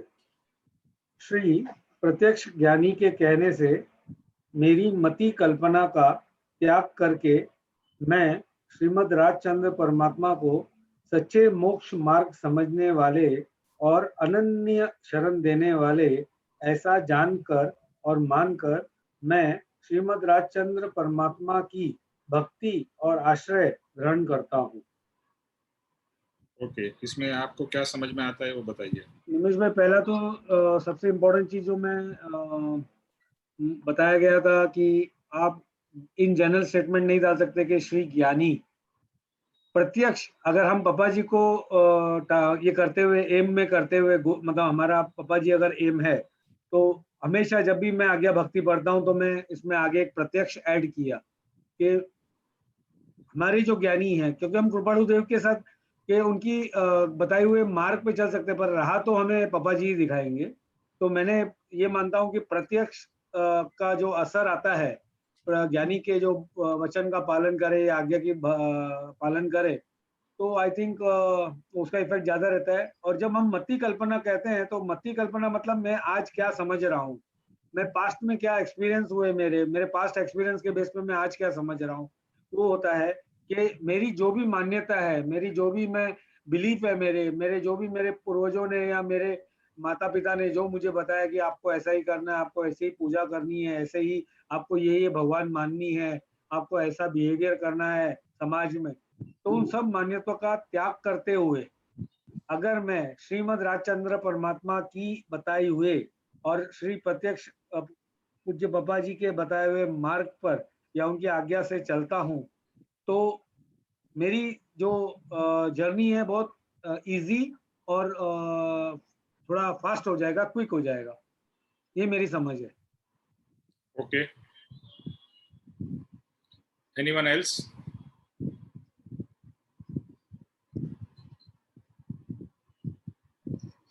सर बोलिए। मैं ये समझाऊं इसमें कि प्रत्यक्ष जो गुरु हैं या प्रत्यक्ष भगवान है, उनके कहने से मैं अपनी बुद्धि को एक्सेप्ट रख दिया, अपने सब को सरेंडर कर दिया। जो मेरे मन में सोच थी या जो मैं करता रहा था, उन सबको मैंने सरेंडर करके उनकी आज्ञा अनुसार मैं चल रहा हूँ। अपनी कल्पना से जो मैंने एक संसार की रचना की थी मोक्ष के लिए या और किसी चीज के लिए, मैं उन सब का त्याग करता हूँ और श्रीमद् राजचंद्र परमात्मा को सच्चा मोक्ष मार्ग बताने वाला, समझाने वाला, अन्वेषण देने वाला ऐसा जानकर मानकर मैं श्रीमद् राजचंद्र परमात्मा को ग्रहण करता हूँ, उनकी शरण ग्रहण करता हूँ। गुड, म्यूट कर दीजिए और वीडियो भी बंद कर दीजिए। तो जैसे सुरेश ने कहा, pratyaksh gyani is very very very important, because if you are in doubt, if you are in problem, आप कहाँ जाओगे? आप कृपाणु देव से एक इमेजिनरी बात कर सकते हो, उनके वचन पढ़ सकते हो, लेकिन जो प्रत्यक्ष है वो आप, जैसे आज कुछ भी हो, आज आपको कुछ तकलीफ हुई हो तो आप बुक नहीं रेफर करते हैं, आप डॉक्टर के पास जाते हैं सीधा ही।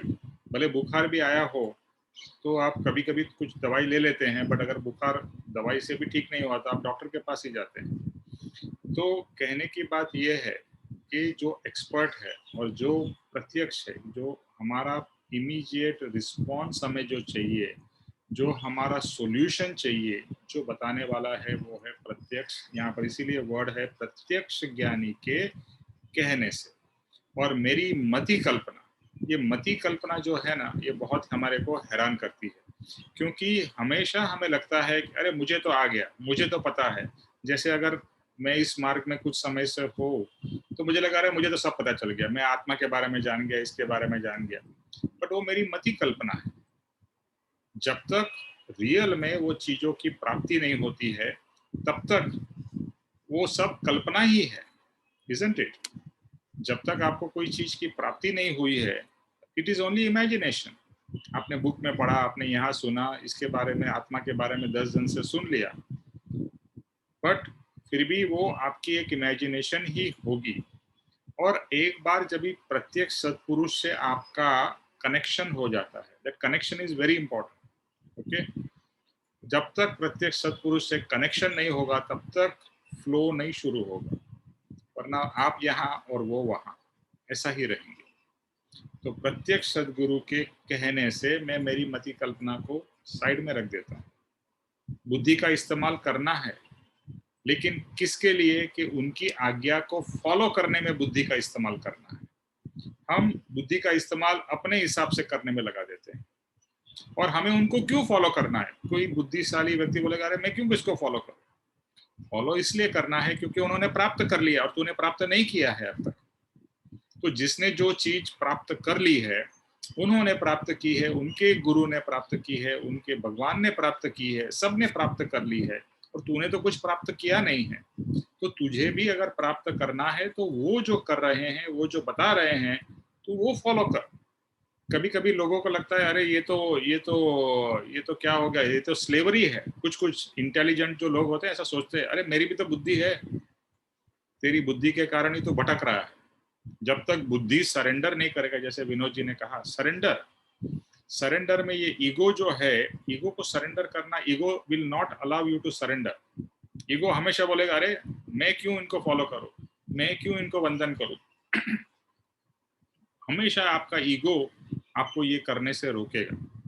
लेकिन अगर आप ईगो को साइड कर सकते हो, अपनी मति को साइड में कर सकते हो और सच्चे सदगुरु को फॉलो कर सकते हो, आपका कल्याण होगा। तो यहाँ लिखा है मेरी मति कल्पना का त्याग करके, उसको त्याग करना है। अभी तक उसको ही पकड़ के हम चल रहे थे जिसके कारण हम फंसे हुए थे, उसको त्याग करो। श्रीमद राजचंद्र परमात्मा को सच्चा मोक्ष मार्ग बताने वाला। अभी जो लोग श्रीमद राजचंद्र को जानते हैं उन्हें तो पता है कि श्रीमद राजचंद्र की दशा कैसी थी, कैसी है। अभी मैं श्रीमद राजचंद्र और सौभाग्य भाई का जो रिलेशनशिप है वो मैं पढ़ रहा हूँ, और उनके बीच में क्या कनेक्शन था गुरु और शिष्य का।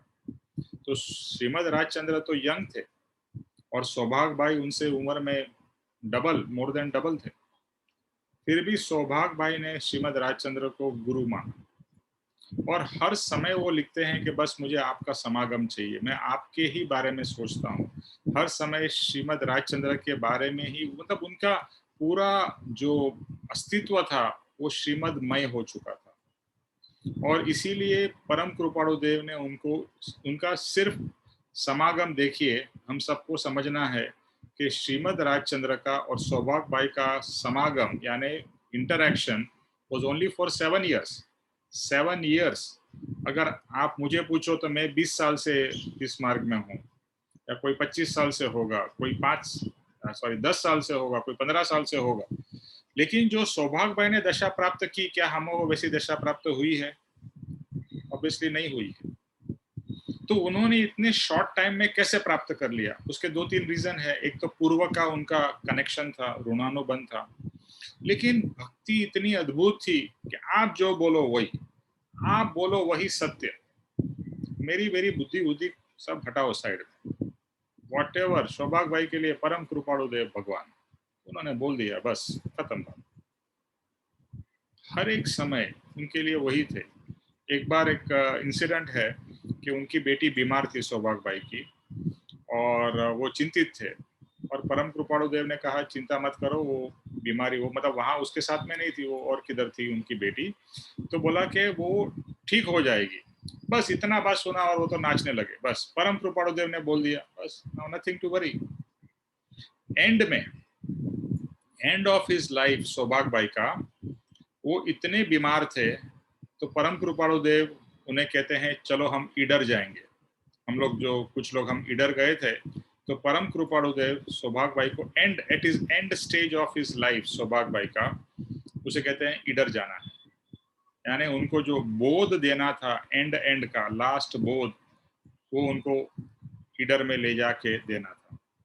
तो उनके बेटे जो सौभाग्य भाई के बेटे थे, तो उनको लगा रही ये तो कैसा पॉसिबल है, इतनी हालत इनकी खराब है, तो how can he go also and how will we allow him to go? वरना लोग क्या बोलेंगे कि इसी बीमार हालत में उनको भेज दिया और उधर में उनको कुछ हो गया। तो परम कृपाणु देव कहते हैं तुम चिंता मत करो, तुम्हारे हाथ से ही इनका अग्निदाह होगा, मतलब ही विल कम बैक, उसके बाद में ही उनका देह छूटेगा, इन बिटवीन कुछ नहीं होगा।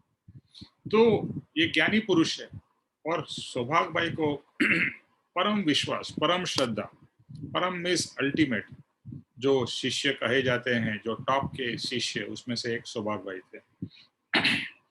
तो मति कल्पना का त्याग, जो कृपाणु देव ने कहा बस वही मुझे फॉलो करना। यहाँ पर जो मैंने एग्जांपल दिया छोटे बच्चे का, छोटा बच्चा अगर अपने हिसाब से कुछ भी करेगा, उसको कुछ आता नहीं है, तो उसके माता पिता, टीचर उसको गाइडेंस देंगे ना, बेटा ये पढ़ो, अभी ये करो, ये करो, क्योंकि बच्चे ने तो अभी शुरुआत की है। तो हम भी इस मार्ग में अभी बच्चे हैं, हमें कुछ पता नहीं, इसीलिए हमें प्रत्यक्ष गुरु की और परम कृपाणु देव के मार्ग की जरूरत है। और ये आपने पद सुनाई होगा, त्वमेव माता पिता त्वमेव, तमेव बंधु च सखा तमेव, त्वमेव विद्या द्रविणम तमेव, तमेव सर्व मम देव देव। तो गुरु कैसे हैं? गुरु माता भी है, गुरु पिता भी है, गुरु फ्रेंड भी है, गुरु भाई भी है, गुरु विद्या देने वाले हैं। गुरु कैसे हैं? तो एंड में लगते हैं सर्व मम देव, मतलब मेरे लिए गुरु सर्वस्व है, he is all in one. और ऐसी अगर गुरु की समझ आती है कि मेरे लिए वह सर्वस्व है और बस उनको ही फॉलो करके मुझे आत्म कल्याण करना है और मेरा आत्म कल्याण उनको फॉलो करके ही होगा, तो रियल में अंदर से भक्ति प्रकट होगी। तो जैसे कहा, वो जो कहते हैं वो सत्य वचन। पापा जी एग्जाम्पल देते हैं कि अगर गुरु कहते हैं दिन का समय है और गुरु कहते हैं अभी अंधकार है, तो शिष्य ये नहीं सोचेगा, शिष्य होगा सोचेगा कि गुरु ने जो कहा, हाउ इज दैट राइट। दिन के समय में उन्होंने कहा अंधेरा है, तो अंधेरा कैसा है, कॉन्ट्राडिक्ट कर गुरु को नहीं करेगा, गुरु के वचन के ऊपर में सोचेगा और फिर रियलाइज होगा हाँ यहाँ पर अज्ञान का अंधकार है। तो गुरु जो अंधकार की बात कर रहे हैं, अंधेरे की बात कर रहे हैं, वो अज्ञान का अंधकार है। वरना हमारी मति कल्पना से बोलेंगे अरे गुरु आप तो रॉन्ग हो, ये तो अंधेरा किधर है, तो उजाला है। बस ये हो गई हमारी मति कल्पना। वो क्या कहना चाह रहे हैं उसको समझना है। कृपाणु देव की बात करें तो श्रीमद राजचंद्र तो इतने हजारों साल से मोक्ष का मार्ग लुप्त हो चुका था। सच्चा धर्म अभी हमें समझ में आता है, हम इस मार्ग में है कि बहुत सारे लोग धर्म करते हैं लेकिन सत्य धर्म रियली पता नहीं है। पूजा पाठ मंदिर सब कुछ करते हैं, फिर भी उनका परिभ्रमण कम नहीं होता। और परम कृपाणु देव ने जो सत्य का मार्ग बताया है या सत्य धर्म का मार्ग बताया है, उससे हमें रियलाइज होता है कि अभी तक हम भी धर्म कर रहे थे, लेकिन परम कृपाणु देव पापा जी के मिलने के बाद में अभी हम सत्य धर्म कर रहे हैं। डिफरेंस क्या है, पहले धर्म कर रहे थे, अभी हम सत्य धर्म कर रहे हैं। और सत्य धर्म करने से ही आत्मा का कल्याण होने वाला है, कर्म से मुक्ति होने वाली है। अभी यहाँ पर लिखा है कि मैं उनकी शरण लेता हूँ। यहाँ लिखा है ना कि परम कृपाणु देव की अनन्य शरण देने वाले और जानकर श्रीमद राजचंद्र परमात्मा की आश्रय और भक्ति ग्रहण करता हूँ। तो शरण क्या होता है? शरण मीन्स शेल्टर। तो हमें शेल्टर किससे चाहिए? तो जैसे बताया, इस संसार में आदि व्याधि उपाधि से हम सब लोग पीड़ित हैं। मुझे तो बार बार ये रियलाइज होता है कि कितना हम संसार में एक्चुअली दुखी है, वो हमें रियलाइज नहीं होता है। लेकिन एक माया है, माया हमें ऐसा फील कराती है कि संसार में सुख है और संसार में और डूबने से और सुख मिलेगा, लेकिन एंड में सबको दुख ही मिलता है, या सुख मिलता भी है तो बहुत ही टेम्पररी मिलता है। कुछ समय के लिए हम सुखी रहे, फिर बाद में हमारे प्रॉब्लम्स, हमारी उलझने, हमारी चिंता, हमारा भय, हमारा स्ट्रेस, उसी में हमारा जीवन निकल जाता है। आप सब लोग अगर अपने लाइफ के अंदर में देखेंगे तो this has been the story of everybody's life. तो कहाँ सुख मिला? तो शरण जो बात हो रही है, तो शरण कहाँ से? तो शरण दुख से, शरण ये सब तकलीफों से, शरण ये सब इश्यूज से, प्रॉब्लम से हमें परम कृपाणु देव शरण दे सकते हैं। अभी शरण जो है वह यहाँ पर फिजिकल शरण की बात नहीं हो रही, शरण आगे भी आएगी। तो शरण क्या है? तो कोई बताना चाहेगा? जब भी हम कहते हैं कि हम ज्ञानी की शरण ले रहे हैं, उसका क्या मतलब होता है? कैन एनीबॉडी से?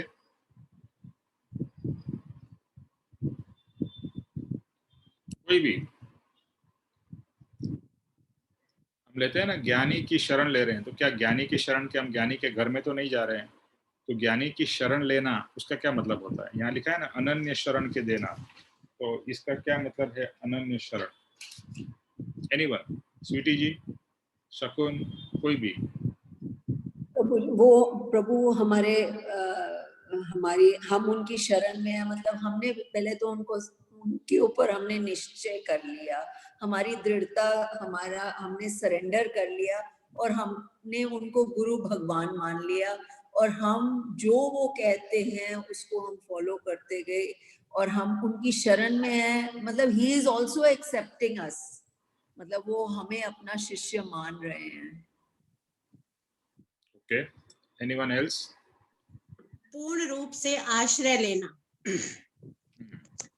नहीं, पर वो हमको वो दे रहे हैं, वो अपनी शरण में हमको ग्रहण करे, ये हमारा विश्वास हो गया है, हमें भी निश्चय हो गया है कि परम कृपालु देव ने हमको एक्सेप्ट कर लिया है।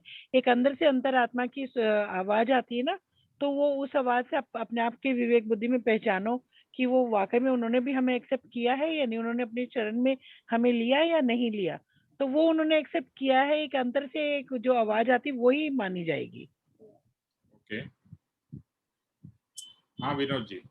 हाँ, मेरा कहना ये है, शरण का मतलब ये है कि मेरा अच्छा या बुरा जो भी फैसला करेंगे वो मेरे सदगुरु करेंगे, जो भी वो कहेंगे वो मानने हैं। अच्छा है तो मैं कुछ सोचूंगा नहीं कहेंगे, और अगर वो स्वीकार कर लेते हैं तो अब शरण में ले लेते हैं तो मेरा बुरा करेंगे क्यों, मेरे से क्या दुश्मनी है, तो अच्छा ही करेंगे, मुझे यही मानना है, और अच्छा होता ही है, मेरा तो ये मकसद है। ओके, तो शरण का मतलब निमेश भाई मैं कुछ बोलना चाहती हूँ। हाँ जी बोलिए ना। निमेश भाई मेरा मानना ये है, शरण का मतलब ये है जैसे कोई डाकू पुलिस को सरेंडर करता है अपने अस्त्र शस्त्रों के साथ कि अब मैंने अपना सब कुछ छोड़ दिया है, तो ऐसे ही जब हम गुरु की शरण जाते तो इसका मतलब है कि मैं अपना मन मति अपनी बुद्धि सब मैं छोड़ कर आया हूँ, जो मैं अपने अभिमान जो लेकर बैठा था, और मैं अब आपकी शरण में आया हूँ कि अब आपके कहे अनुसार मैं फॉलो करूंगा। तो ये मेरा मानना है शरण। Okay, very good. पहले हम एक संसारिक पॉइंट ऑफ व्यू से, सुनीता जी आपका माइक म्यूट कर दीजिए। संसारिक पॉइंट से देखते हैं शरण का क्या मतलब होता है। प्रोटेक्शन, जैसे बताया प्रोटेक्शन। ओके, शरण मतलब हम घर में हैं तो हमारे को धूप से, बारिश से, ठंड से, गर्म से, सबसे ये घर हमारा प्रोटेक्शन देता है, शरण देता है। ओके, अभी हमने जैसे पनाह ली, निमेश भाई, हमने पनाह ली जैसे। हाँ एग्जैक्टली। तो ये जो है ये शरण पनाह, तो हमको जैसे मैंने घर का एग्जांपल दिया, तो वो हमको एक छत मिल गई है जो हमें बाहर के एलिमेंट से हमको बचाती है। इसी तरह से ज्ञानी का शरण लेने से हमारे जो संसार के आदि व्याधि और उपाधि है उससे हमको प्रोटेक्शन मिलती है ज्ञानी का शरण लेने से। इसका ये मतलब नहीं है कि हमारे प्रॉब्लम्स चले जाएंगे, इसका ये मतलब है कि हम वो प्रॉब्लम्स को बहुत अच्छी तरह से बिना नए कर्म बांधे हम उस प्रॉब्लम्स को फेस कर पाएंगे। या वो प्रॉब्लम्स हमें बहुत, जो पहले प्रॉब्लम्स हमें बहुत हैरान करते थे, परेशान करते थे, अभी वो प्रॉब्लम्स हमारे लिए उतना इम्पोर्टेंस नहीं रखते। एक्चुअली क्या होता है, हमारे प्रॉब्लम्स ही हम इतना बड़ा बना देते हैं, या हमारे प्रॉब्लम्स को हम इतनी इम्पोर्टेंस दे देते हैं कि they become larger than what they are. और ज्ञानी के लिए इवन जो बड़ा भी है उसके लिए वो छोटा हो जाता है। यानी जब भी हम ज्ञानी के शरण में जाते हैं तो हमारी भी ऐसी ही स्थिति होती है कि जो भी है वो इश्यूज चले नहीं गए हैं, क्योंकि कर्म है, हमारे ही बांधे हुए कर्म है, वो हमारे जीवन में आ रहे हैं, तो वो आ रहे हैं। लेकिन जो पहले हमको परेशान कर देते थे, हिला के रख देते थे, अभी ज्ञानी के शरण में होने से, देखो ये वो इम्पोर्टेंट है कि ज्ञानी के शरण में होने से वह प्रॉब्लम्स हमें कम इफेक्ट करते हैं। जैसे बाहर बहुत ठंड है तो घर में भी ठंड लगेगी, लेकिन बाहर जितनी तो नहीं लगेगी ना। और जितना ज्यादा शरण होगा या जितना ज्यादा प्रोटेक्शन होगा उतना हमें ज्यादा सुकून मिलेगा, एक्सक्यूज मी, और जो तकलीफें हैं और जो हमारे इश्यूज है उसे हम इजीली फेस कर पाएंगे। तो सच्चा शरण अज्ञान से लेना है। हमारा प्रॉब्लम क्या है, मानो कृपाणुदेव ने एक जगह बहुत अच्छा लिखा है, अज्ञान वही दुख का कारण है। तो हमें प्रोटेक्शन किससे लेनी है, अज्ञानता से लेनी है। और अज्ञानता से प्रोटेक्शन कौन देता है, ज्ञानी, क्योंकि वो ज्ञान से भरपूर है। तो अज्ञान से हमें ज्ञानी प्रोटेक्शन देते हैं। तो ये सब कारणों से मैं श्रीमद् राजचंद्र परमात्मा की, यहाँ पर श्रीमद् राजचंद्र के बाद में क्या वर्ड लिखा है, श्रीमद राजचंद्र परमात्मा, परमात्मा शब्द यूज किया। जैसे सदगुरु पापा जी के लिए बात कहा, तो मेरे लिए तो श्रीमद राजचंद्र परमात्मा है। He is same as God, भगवान परमात्मा, श्रीमद राजचंद्र परमात्मा। तो श्रीमद राजचंद्र परमात्मा है, और पापा जी को मैं देखूं तो पापा जी मेरे लिए प्रत्यक्ष सदगुरु। तो श्रीमद राजचंद्र परमात्मा, पापा जी प्रत्यक्ष सदगुरु, बस ये दो मिल गए, उनके शरण में हम आ गए, दोनों का, एक प्रत्यक्ष का और एक परोक्ष का। तो बस मेरा तो कल्याण हो ही चुका, क्योंकि दोनों ही मेरे लिए पूर्ण उपकारी है। और उपकार उनका इतना बार बार फील होगा कि अरे मैं तो बार बार ये रियलाइज करता हूँ कि अगर मुझे ये मार्ग नहीं मिला होता, पप्पा जी नहीं मिले होते, परम कृपाणु देव नहीं मिले होते, तो मेरी क्या हालत होती। आई एम श्योर आप सबको भी ये रियलाइज हो रहा होगा, अगर इन ये ज्ञानी पुरुष और परम कृपाणु देव परमात्मा नहीं मिले होते तो मेरी क्या हालत होती। देखो एक एक शब्द है ना, वो इम्पोर्टेंट है। यहाँ पर लिखा है अनन्य शरण। अनन्य शरण, अनन्य मतलब ऐसा कहीं न मिले वैसा शरण। अनन्य, अनन्य मीन्स अन्य जैसा नहीं, ऐसा अनन्य शरण हमें सदगुरु और परम कृपाणु देव के पास से मिलता है। और जब ये शरण मिलता है तो मैं उनकी शरण और भक्ति ग्रहण करता हूँ, शरण और भक्ति ग्रहण करता हूँ।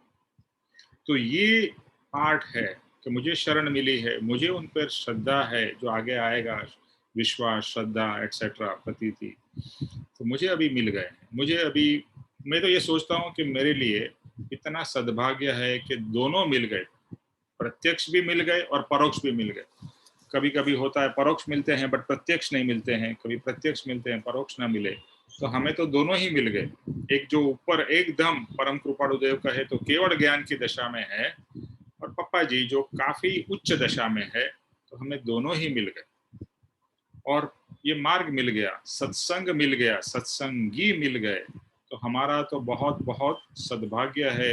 और ये कहेंगे कि ये अगर आपको फील होता है कि मेरा सद्भाग्य है कि मुझे ये मार्ग और ज्ञानी पुरुष मिले, तो बस भक्ति में जुड़ जाओ, भक्ति में लग जाओ, और बस निरंतर निरंतर इस आज्ञा का आराधन करते रहो। यहाँ पर क्या है? आज्ञा भक्ति, आज्ञा का आराधन वही भक्ति है। अगर आप आज्ञा का आराधन नहीं करते हो, जैसे अभी पप्पा जी ने बताया कि, और मैं सब लोगों को ये वापस रिपीट करना चाहता हूँ, एवरी डे नित्य क्रम करना ही है, इट्स अ मस्ट। देखो ज्ञानी को कोई फर्क नहीं पड़ेगा आप करो या नहीं करो, और जिनको नित्य क्रम नहीं आता है शकुन, उनको आप नित्य क्रम की बुक भी दे देना और एक्सप्लेन, सॉरी, जो मांगेंगे उन सबको भिजवा दूंगी मैं, और मैं सिखा भी दूंगी। अगर कोई बोलेंगे तो मैं आधा घंटा उनके साथ में गा भी लूंगी रोज। एग्जैक्टली। तो नित्य क्रम जो है, और हम ये तो हम शुरुआत कर रहे हैं आज्ञा भक्ति से, फिर आगे आगे नित्य क्रम के हर एक पद को हम लोग लेने वाले हैं। तो नित्य क्रम पूरा जो है वो इतना अद्भुत है, क्योंकि परम कृपाणु देव का लिखा हुआ है, ये नहीं, बट अभी जो आगे आएगा मंगलाचरण वगैरह, वो सब परम कृपाणु देव के लिखे हुए हैं। और फिर हम पप्पा जी की जो बुक है परिभ्रमण की संपूर्ण आहुति, वो भी शकुन हिंदी में जो है वो भी सबको दे देना, तो वो भी वो लोग पढ़ सके। क्या चीज नहीं है? परिभ्रमण की संपूर्ण, हाँ, है मेरे पास। हाँ, बट सबके लिए देखो, और जो सबके लिए नहीं है, लेकिन मांगने वाले बताएंगे तब तो मैं दूंगी ना। हाँ, मैं वही कहना चाहता हूँ कि अगर आपको कुछ प्राप्त करना है ना, तो पहले जो किताब लेनी है वो तो शकुन के पास से ले लो। अगर आपके पास में बुक ही नहीं है तो आप अभ्यास कैसे करोगे? तो it is in your interest. नहीं है तो Shakun is there, Sweety ji is there, आप उनको कांटेक्ट करो एंड दे विल ऑर्गेनाइज नित्य क्रम की बुक और परिभ्रमण की संपूर्ण आहुति, और ये दोनों हिंदी में अवेलेबल है, तो आपको पढ़ने में भी कोई दिक्कत नहीं होगी। तो आज के लिए हम यहाँ पर स्टॉप करते हैं, और मुझे एक फीडबैक भी चाहिए था कि ये जो मेथड पापा जी ने सजेस्ट किया है, हम ये कर रहे हैं कि फ्यूचर के लिए सभी लोग पूरा पहले से जरा तैयारी करके आना, तो हर एक वचन पे एटलीस्ट 2-2 जन अपने विचार शेयर करें, सिर्फ मीनिंग नहीं, उसका डेप्थ। तो उसके लिए पहले से आपको ये पढ़ना पड़ेगा, उसके विचार करने पड़ेंगे, उसके नोट्स बनाने पड़ेंगे या एटलीस्ट मेंटल नोट्स। तो वो भी पप्पा जी की आज्ञा है। और अभी हम वंस अ वीक सत्संग करेंगे, तो आज एवरी सैटरडे ही सूटेबल हो रहा है, तो एवरी सैटरडे 5 o'clock हमारा सत्संग रहेगा। तो ये जो हम प्रोसेस पप्पा जी ने बताया है, वही प्रोसेस को हम फॉलो करेंगे। तो देखो, सिर्फ सुनने से नहीं होगा, आपको सुनना है, पढ़ना है, खुद का विचार करना है, सही गलत उसका चिंता मत करिए, विचार करिए और शेयर करिए, क्योंकि अलग अलग लोग शेयर करेंगे तो और भी ये सत्संग रिच हो जाएगा। तो is this okay for everybody? Yes Nimesh भाई। यस निमेश भाई। Yeah so okay sir. Yes, हर एक को तैयारी करनी है। अभी जैसे हमने आज्ञा भक्ति का फर्स्ट पार्ट किया है, अभी हम नेक्स्ट सैटरडे आज्ञा भक्ति का सेकंड पार्ट करेंगे। और सब लोग अगर तैयारी करके आएंगे तो बहुत मजा आएगा, बहुत। अरे मजा से ज्यादा आपका कल्याण होगा। मजा तो सेकंड की बात है, आत्म कल्याण के लिए हम लोग सत्संग में आ रहे हैं, तो आत्मा का कल्याण होना ही चाहिए। और ये ज्ञानी की आज्ञा है, तो अवश्य आत्मा कल्याण होगा अगर हम उनकी आज्ञा का आराधन करेंगे तो। और करना है, ये भाव बहुत स्ट्रांग होना चाहिए। Everybody is ready to follow Pappa ji आज्ञा? हर कोई? यस भाई। बाकी लोग? यस जी निमेश। ओके। जी हाँ निमेश भाई। Very good. यस। ओके, हर एक से मैं सुनना चाहता हूँ। यस ओके, जी निमेश भाई जरूर मानेंगे जी। पप्पा जी की आज्ञा शिरोमान्य। हाँ सही बात है।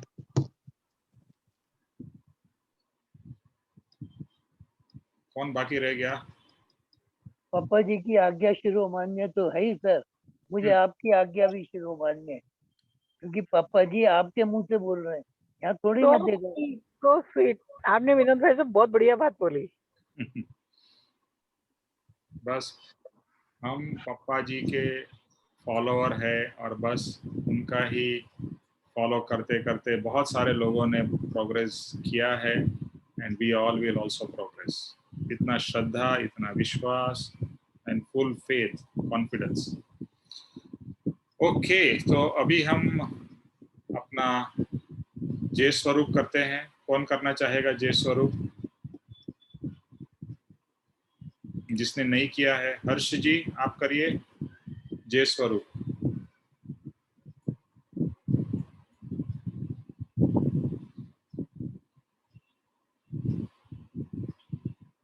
हेलो हर्ष डिंगरा जी।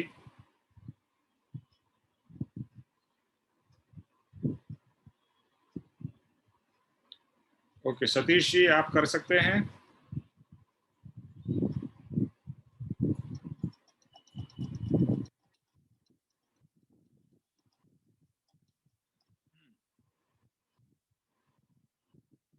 ओके शकुन आप ही कर लो।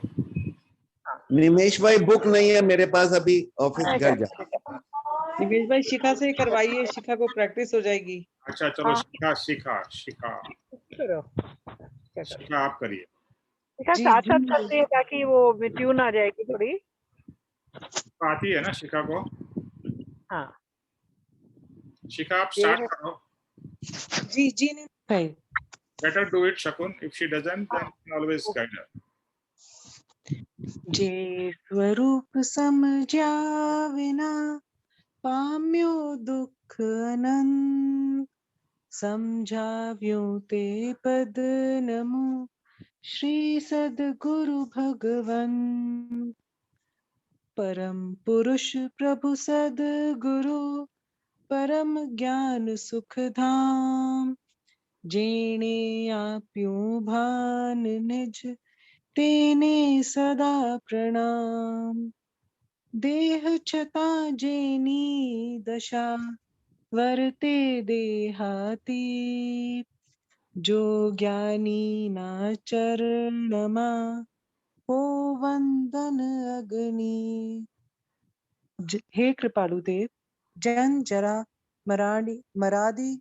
मरण आदि सर्व दुखों से का अत्यंत क्षय करने वाला वीतराग पुरुष का मूल मार्ग आप श्रीमान ने अनंत कृपा करके मुझे दिया।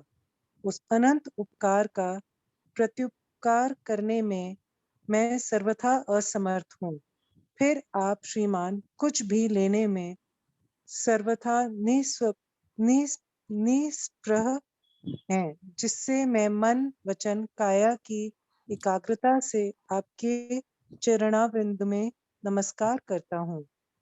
आपकी परम भक्ति और वितराग पुरुष के मूल धर्म की उपासना मेरे हृदय में भव पर्यत अखंड जागृत रहे, इतना मांगता हूँ, वह सफल हो। ओम शांति शांति शांति।